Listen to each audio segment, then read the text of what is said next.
Well, welcome everyone, and it's a pleasure to be here to talk about quality, safety, and claims. A little housekeeping rule, let's turn our phones to stun so we don't have the interruption. I'd like to make this as interactive as possible and certainly get some dialogue going. So I've got, I don't know, about 60 slides or so, and it'll probably take me 60 minutes, 70 minutes to go through that. So I'm going to kind of go through the presentation fairly rapidly, and I don't know if the presentation is going to be up on your website, or certainly you can send me an email. This is my email address. How many are contractors, general contractors in the audience? How many are owners? How many are trade subcontractors? Couple. How many are Zurich insureds? Couple, okay. So one of the things that, this is our outline of the presentation. I normally have samples of our quality management documents, and those are all available to you whether you're a Zurich customer or not. So you could leave me your business card up here at the podium, or just send me an email and we will email the document straight to you, or if you'd rather us work through Kate, I could send everything that I would make available to your members to you. That's perfect. So then you could forward them. And again, we have sample quality management manuals for building contractors, private sector contractors, highway heavy contractors. We have a whole set of documents that we make available as a starting point for you to get into the written quality management mode. So we're going to talk about some industry facts with respect to quality, how do defects happen, impacts to our insureds or to you, the 10 most common defects. We're going to show some photographs of some claims that are really pretty striking. And there is a strong correlation between safety excellence and quality excellence. So we're going to talk a little bit about how those two tie together. Keys to improving quality, the benefits of a quality management system, some terminology, some elements of a program, sample manuals, and then some other documents that we have available. We have just a library of stuff that we make available to our insureds. And then we're going to spend a fair amount of time, there's 3 slides, on how do you actually get started. How do you implement a quality management program? It's not as simple as just having a manual, putting your logo on there, change the name, issue it, done deal, right? No, that doesn't work. Never has worked. So we're going to go through, it's actually a 30-point program of how do you implement a quality management program in your organization. Doug's always a big proponent of 5 things. So we're going to talk about the 5 quick wins in quality management. If you follow the 5 quick wins, we all know the 80-20 rule, and if you do these 5 things, you'll be 80% of the way to best practice. We have a graphic, which is pretty powerful. We're going to talk about some of our lessons learned, and then we're going to talk about some conclusions. So, facts. This is pretty striking. We have 50,000 customers, contractors, and we estimate that only 10 to 15% of our customers have a formal written quality management program. Pretty poor statistic for the industry. So there's 85 to 90% of our people that we want to move along with a program, and we felt that we could jumpstart the process by giving them a template to start from. And so I've been working in this field for about 7 years now, pretty much concentrating on quality management, best practices, and doing a lot of training, a lot of public speaking. When you go down a tier into the trades, it's even worse. Most of our trades don't have a program at all. And quality management is a little bit like patriotism or motherhood. Everybody believes in it, but they really don't know how to define it, and they certainly don't have a written program to actually obtain better results. So that's what we're here to talk about.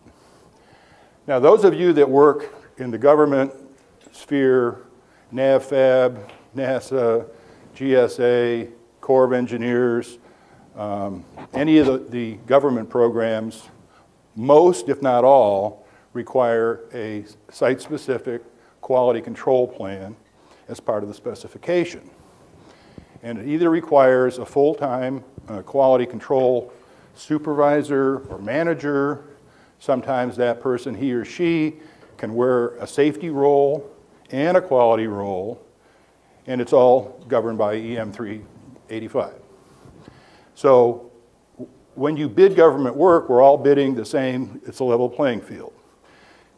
You put the body in the trailer, whether it costs you $100,000 or $70,000 for that body, everybody puts the $70,000 a year into the program, and believe it or not, you don't get better results.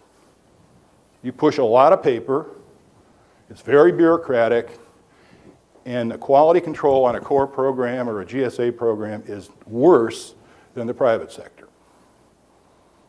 Who disagrees with that? Anybody disagree with that? It's pretty powerful. I mean, I was surprised.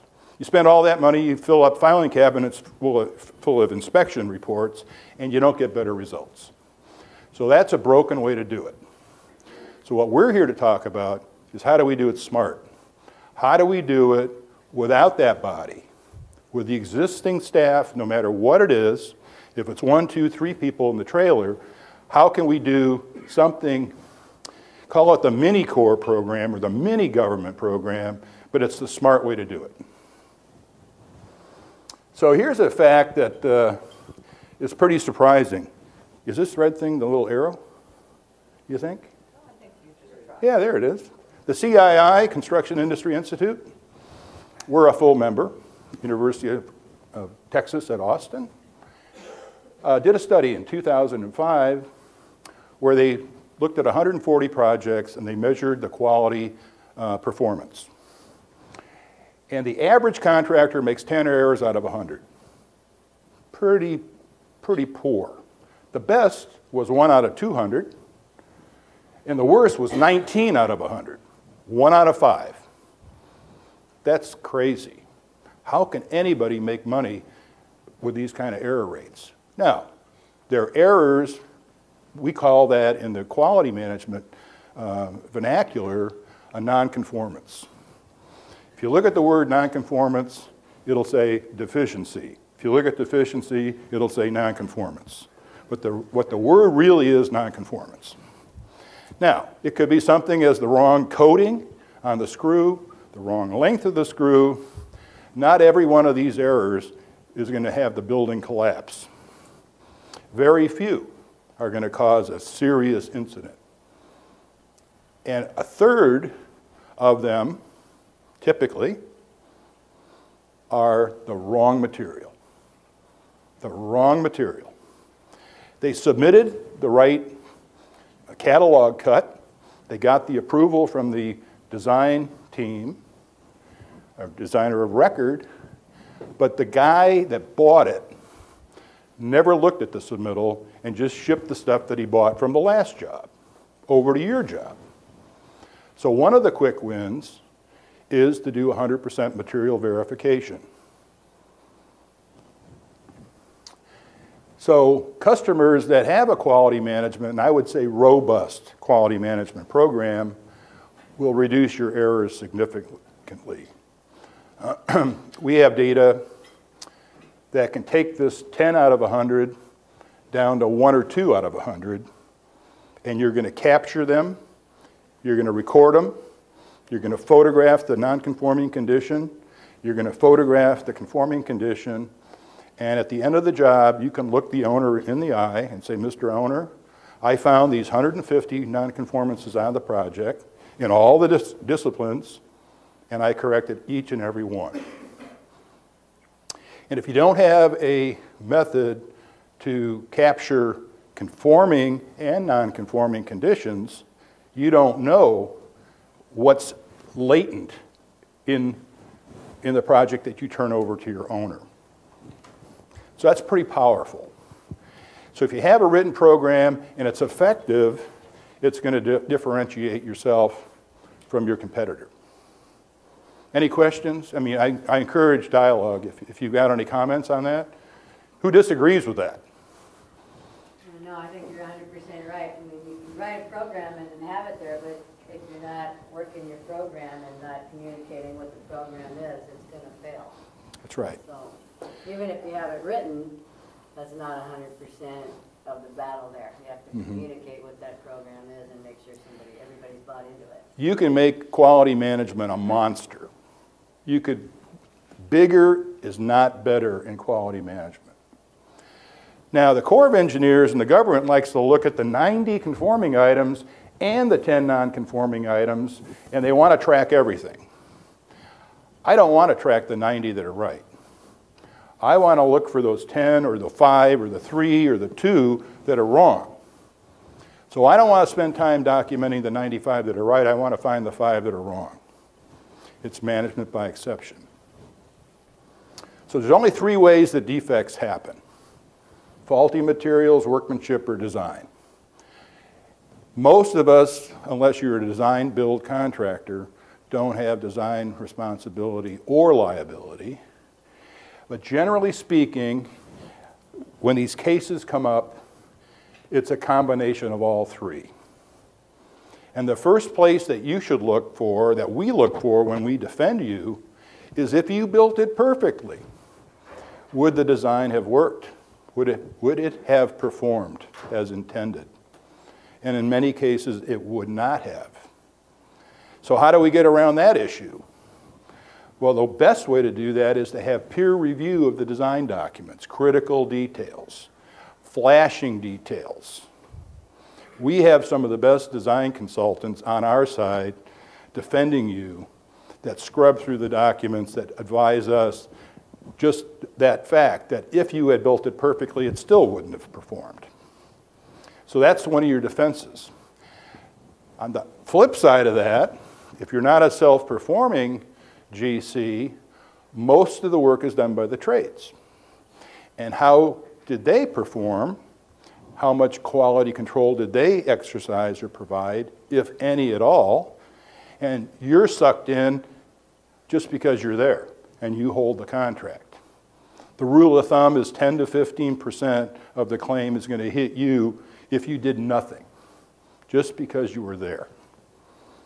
So you own it, your subs own it, and you got to get your designer of record to own it too. Be accountable. Here's what happens. In California, I think we all know the statute of repose is 10 years.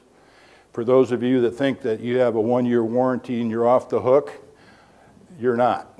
You're on the hook for 10 years after substantial completion, typically. This is our information, 2.5 years to settle a claim. This is even a non-litigated claim. And it costs about $250,000 a pop. Some fairly standard in industry. These are your numbers. These are our numbers. I think, I don't know for sure, but I would say the industry is worse than us because I think we have better insureds typically. And so I'd say our claim per loss is a little lower than the average. This is 4,000 claims a year. We pay and settle 4,000 CD claims a year. So do the math. It's over $1 billion a year that we spend. So the power of this is that, you know, everybody I talk to in the executive suite certainly always wants to know what's the bang for the buck. What if I spend $1 on cost, the dollar of cost for quality management, what's the payback? Well, there's some anecdotal evidence in the industry that says it's 10 to 1, some that says it's 13 to 1. Even if it's 4 to 1, that's a heck of a good deal. So if I spend 50 grand to train my people and I just avoid one claim, that's 4 to 1, 5 to 1. So why not do this? okay? But let's do it smart. That's the Zurich message. So if I were Dave Letterman, this would be the top 10 list.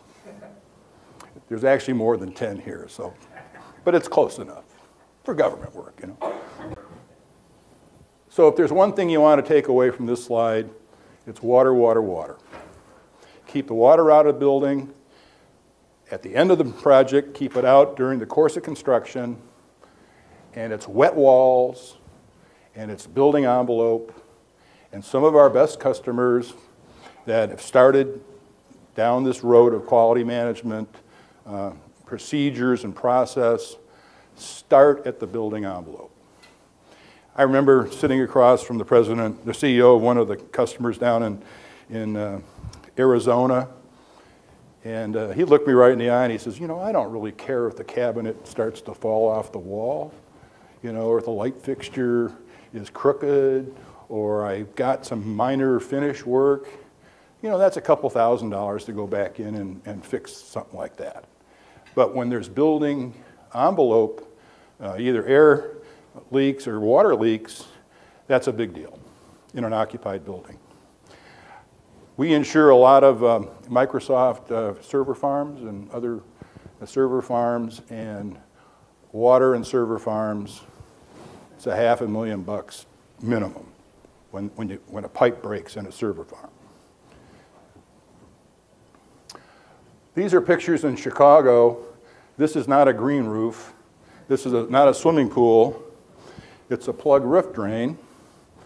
This is obviously a parapet pullback. This is a nice little, this is a simple problem, $2 million loss. There were 600 windows in a 3-story building, just a regular office building. We insured the general contractor. The sub furnished installed the windows.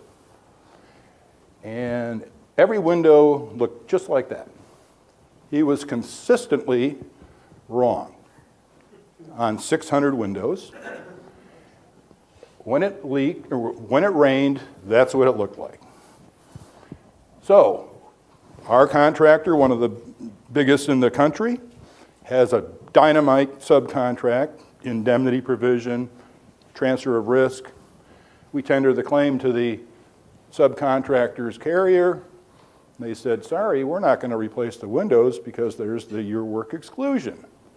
But we will pay for the carpet, the drywall, the insulation that got wet, and they contributed to pay for all the people that had to move back and forth. There's a business interruption part of the claim, so they participated in that. And guess what? You, the GC, paid $1.5 million to put the windows in the second time, all 600 of them. You say, well, that's an exception. That doesn't happen frequently, does it? It does. Total facade replace is common in our experience. So that's where you really want to pay attention, is the exterior envelope. Could be the roof, could be the below ground waterproofing, but you got to keep the water out of the building. Typical settlement, probably poor compaction, could be some frost heave going on here. That's frost heave. These are all out of Chicago. Okay, so the relationship between quality and safety. Which company used this quality is job one?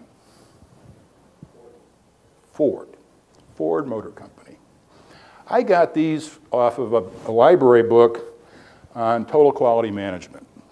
I thought each one of these little sayings was kind of cute, resonated with me anyway. I particularly like the quality is everyone's job. It's really not true, but it's a starting point. No half measures. Quality is a new way of thinking, being, and doing, and it's so important that it pays for itself. Who would disagree with any of these statements? Anybody? On the question of quality is everyone's job, I would disagree with number 3. is a journey, not a destination. You want to get there. You don't want to be on the road. But can you ever get to 0 defects? That's the goal, but very, very few people ever get there, okay? That's true. I would agree with you, but it's a stretch that you will get there. And you can really prove that you get there. Yeah, people are people. It is everyone's job, but you need a champion, somebody to promote it, to train to it, and keep it visible. Now let's switch to the next slide. You can interchange the word quality and safety, and each of those statements is still true. How many people start off every meeting with the topic of safety? I know Skanska does. That is the best practice. No matter what the subject is, you start off with the safety element related to the subject of the meeting. The second topic for every meeting is quality. And then the subject of the meeting is the third topic.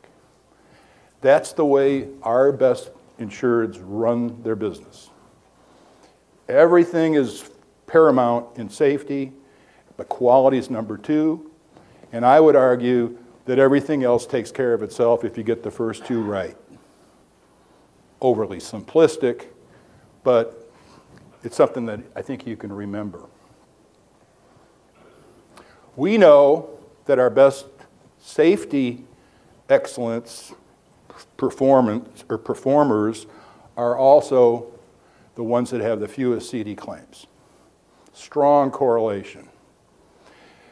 You wouldn't be a Zurich insured unless you were committed to being safe. Culturally, procedures, training, and we're now saying we want to get profitable on the GL line of business because construction defects get paid under the GL. Safety is usually comp or property.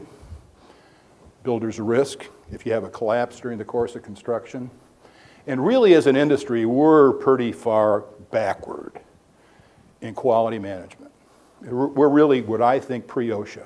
Think about pre-OSHA days, we were killing lots of people. And in part, the insurance industry and the government got together and said, let's stop this. Let's stop killing people.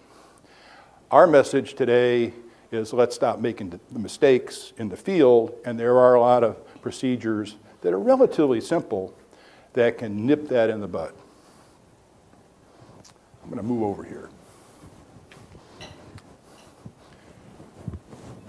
I guess the camera guy's gone. People are not the problem. You don't have dumb people out there. You don't have processes that are controllable, standardized, and generate good results or better results. We recommend that during every new hire orientation, where you principally talk about safety, you might give them the Code of Safe Practices, the Employee Safety Handbook. You spend 5 minutes talking about quality management, that they're empowered to stop work if they suspect a quality problem. This material looks different than what I installed yesterday.